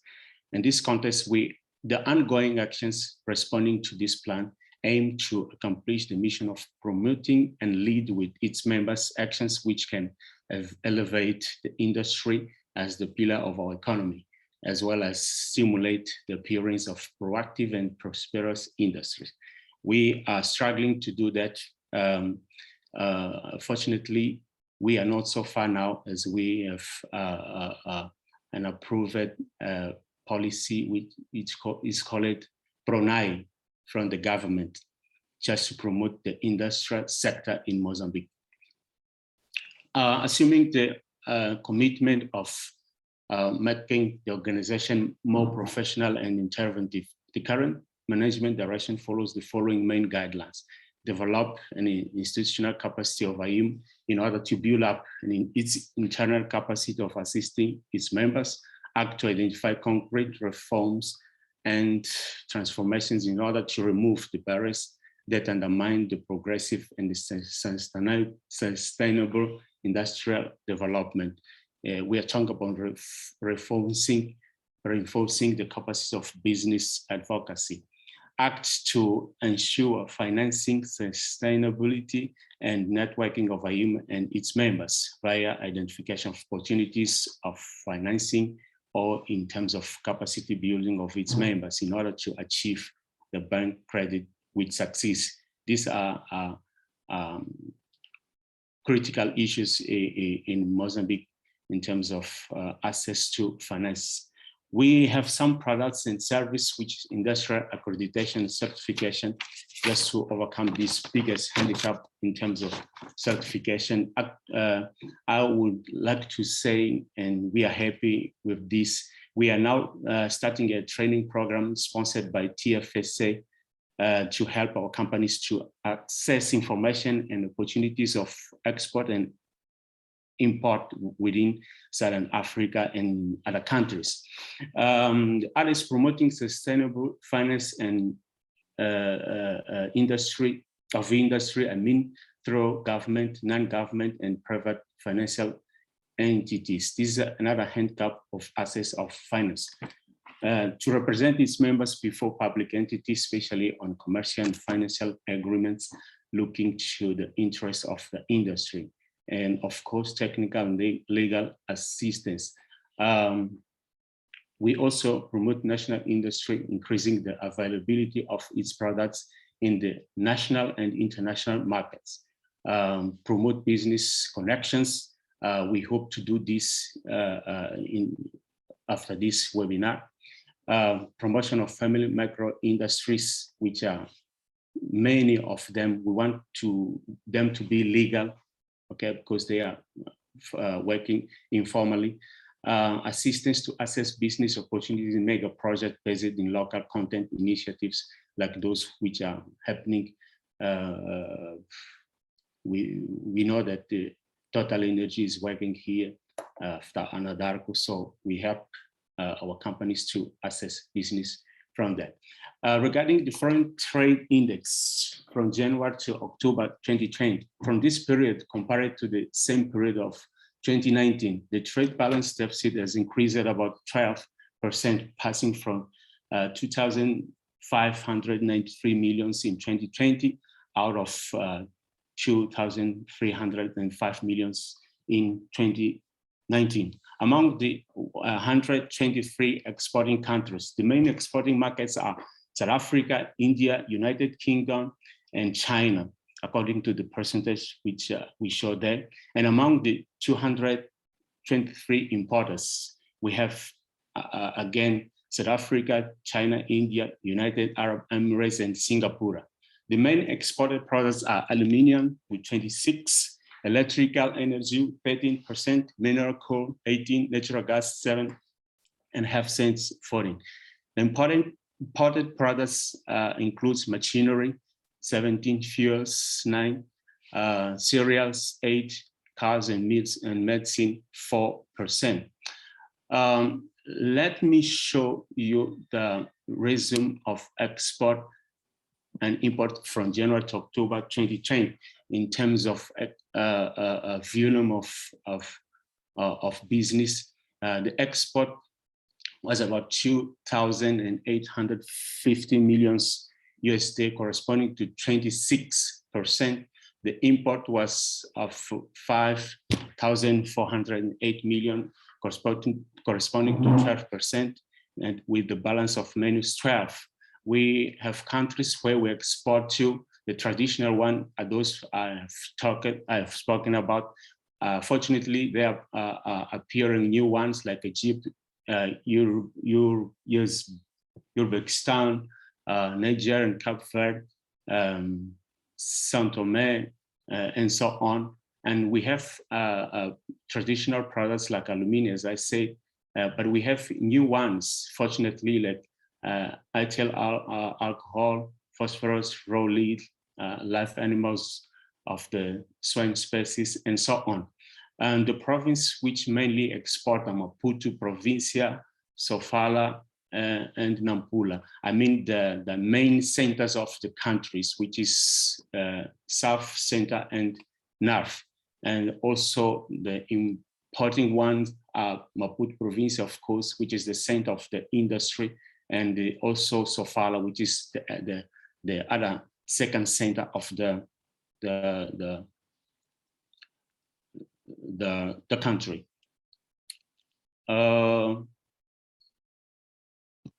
Okay, in terms of foreign trade in goods, comparing 2017 to 2018, these are the data available officially. Looking to the variation, we have global trade volume, which variation is situated to 14.22. The total export variation is indicated as 6.1.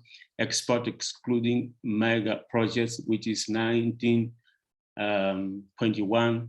Total import, which is 20.9. Import excluding mega projects, which is 18.8. Global coverage rate in percent, which is minus 10.1. We have also coverage rate excluding mega project, which is 0.1. Trade balance, which is situated in minus 911,000 1,793, and the balance exclude mega projects, which is also situated in minus 654,177. I would like to show some opportunities which we have. We are over 300 members working in agriculture, agro-processing, manufacturing, mining, trading, tourism, and service.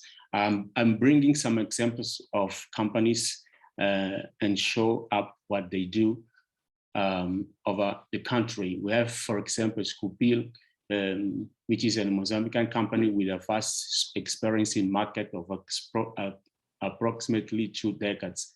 It is a consolidated company in the public and private sector, providing solutions for industrial engineering, mainly working in Maputo Provincia and Tete Province. The sectors in which works is technology, industry, consulting, training, and infrastructures. We can find them using this link.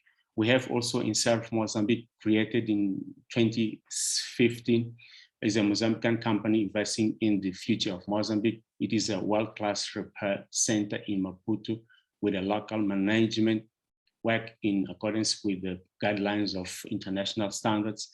The priority in training is given to local technicians to guarantee knowledge and technology transfer. It works in provision of maintenance management system, commissioning, maintenance, industrial joints, and gaskets. They are available in this site. We have Cometal, founded in 1957. Cometal was designed to be the leading mechanical engineering plant in Mozambique and one of the most important in the region, including South Africa. Cometal is a multi-purpose manufacturing facility. It has been an acclaimed benchmarking in the Mozambican industry. It's, of course, metallurgy. They are found in this site. In agribusiness, we have, for example, Matari Empreendimentos. Matari is a vertically integrated business controlling the value chain of its product from farming to processing and packaging ready for shelf products. It has launched in 2017 its organic certified brand of high nutritional and functional value called Super Alimentos, based on 4 main raw products: moringa, oleifera, mucuna, purines, beetroot, and honey. Currently developing 500 HA cashew orchard that shall be completed by a processing unit to develop a new export quality brand of flavored cashews. 20 HA of the 500 HA have been planted and shall be extended by another 50 HA by early 2023. Currently, the export to Japan, South Africa, and the European market, and intends to extend its market based on the already established channels for the export of the Super Alimentos brand. It works in agriculture and agro-processing. They are found using their website. We have opportunities in industrial parks also. We have most parks in holding, which is a public and private company established in 1999 as Parque Industrial de Beleruan, operating from 2000. As most park holding since 2021, it is considered a flagship project for Mozambique and promises many growth opportunities for its industrial sectors. It owns about 700 hectares of land for development. Their parks are represented by 17 countries and 41 companies from these different countries. It has created more than 7,000 current workforce. Among other great opportunities, we consider mainly tax exceptions for qualifying companies. It is located in the 3 strategic regions of the country. We mean South, Center, and North of Mozambique. Most parks offer the best opportunity to invest in Mozambique. They act in industry, agro, business, service, and of course, the availability of land to implant any company. We have also another initiative, which is SGU Beira, Beira's Urban Development Corporation, formally incorporated by the end of 2018. US2 Beira is a land development initiative from the municipality of Beira City at the center of the country, and counts with strong support from its partners, mainly the Dutch corporation. Its main objective is the promotion of an adequate urban development of Beira, the intervening on the markets for land development for housing, commercial, and industrial real estate, including improving infrastructures for a better urban mobility in the city and its surroundings. Currently has 3 major projects in pipeline, namely Munyava Industrial Logistic Parks, Maraza Residential and Commercial Parks, new access road to industrial park areas, and to the port of Beira, which is a strategic one for trade.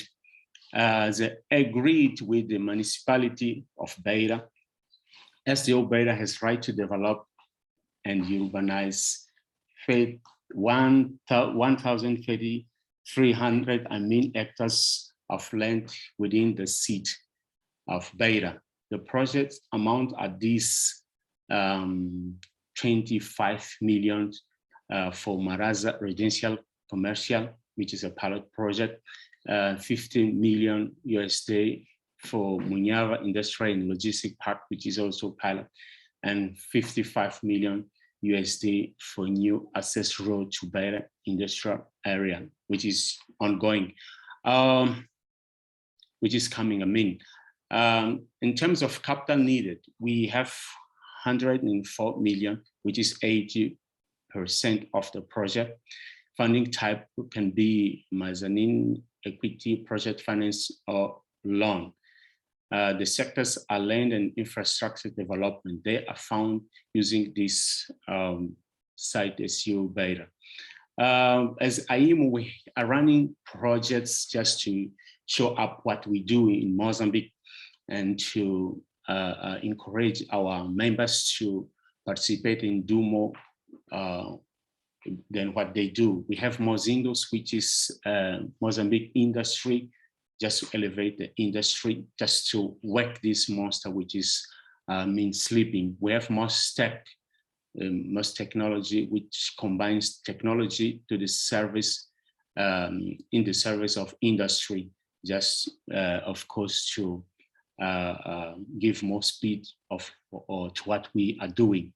We have Planicie Virtual, which is something like a cooperation between academia and industry. We want to see what academia can do to the industry, and of course, what we can offer as the industry to academia in order to contribute in the training of the new future workers of the industry. Of course, we are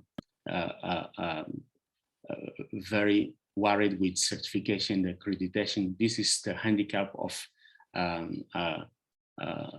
our country. As I said, we are now starting a project with TFSA, and we have this project. It's Industrial Development Agency, just to it's like our economic branch, where we can have training. We can go and seek for opportunities for our members and even for the association, because as association we are a non-profitable organization, but this ADA, Industrial Development Agency, will be a profitable agency which can work as a normal company. And thank you very much. I hope you got me with my poor English.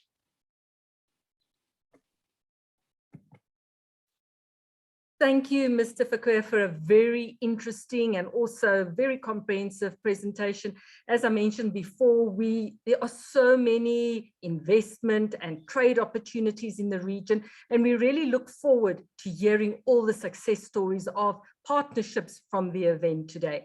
And I'd just like to also encourage all participants to really utilize the tools and services from Trade Forward Southern Africa. It will really help you to identify suitable markets and make the right decision on your market of entry as well. And it will give you the right statistics and all the information that you need about that country of entry as well. And I'd now like to hand over to Rob Canova to do our closing remarks. Thank you, Rob. Thank you, Bernadette, and thank you to all the speakers and to all the attendees again. I think these sessions have really got a lot more interesting as we go along. This is the 4th session. We have another 2 to go, so please join us and look out for the invitations. We may have a possible another one as well, so possibly another 3. But I think just as a wrap from today, I think it's really been interesting for me to learn so much. I mean, so from the Botswana side, obviously to hear about the industrial parks and the SEZs and the huge helium opportunity that exists there. I know on the LNG side that's a great one. And from Namibia as well to see that your focus is on blueberries and citrus and grapes, which who would have known? I mean, some of us that have looked at the stats have seen it, but I mean, it's great to see that you're focusing on blueberries. I know that's a huge market and a big opportunity that South Africa is also looking at. So it's great, and I'm sure there's going to be lots of areas for collaboration there. From the Botswana side, I thought what was most interesting was to understand the whole diamond issue and the relations about the diamond imports. That to me, really clarified a lot and also showed some of the great opportunities that exist. And I was also pleased to hear about the 8 SEZs that have been established. I mean, I know those are always attract a lot of interest and always the go-to place for investors. From the Lesotho side as well, in the medical cannabis and the fact that the water is in the top 5 in the world. They say that water is the new oil. I mean, I know that's been going around for a while, but I mean, that's going to be another huge market to tap into. On the Eswatini side, I was really glad to see the bi-Eswatini, and I actually had a look through the website while we were going through, and yeah, it's fantastic to see. I mean, all the products on there, so that's fantastic from your end, and a great initiative. And Osvaldo from the Mozambican side, I'm glad to see that obviously Uzbekistan and new markets are coming in, which is never easy, as we know. I mean, we always stick to the traditional markets as a region or as exporters, but it's great to see those new markets that have been tapped into. But I think what I was most pleased to see was the cashew Mataria project that's been developed. And even though it's still at early stages, but I mean, if you look at the potential and the upside that's happening there, that's brilliant. So from an IMO perspective, I think that's fantastic. I think on the whole, we can see that the intra-African trade and the trade between us is still very low. I mean, so we don't really feature trading a lot with each other, and hopefully initiatives like this open a lot of these opportunities. And I mean, open dialogue and communication, which is exactly what we are trying to do through, or one of the many initiatives that we're trying to do through this program. So I encourage you to stay connected, join us for the next sessions, go to the hub, and thank you again for joining us. And it was definitely very informative for all of us. Thank you. Thanks, Bernadette.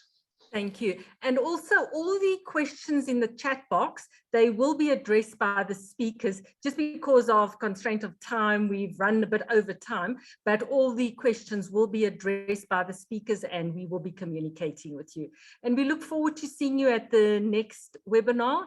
And also thank you for attending today and see you soon. Thank you. Have a great day. Thanks. Thanks, everyone. Thanks, Bernadette, Rob, Boosie, and all our speakers. Much appreciated. Bye. Bye-bye.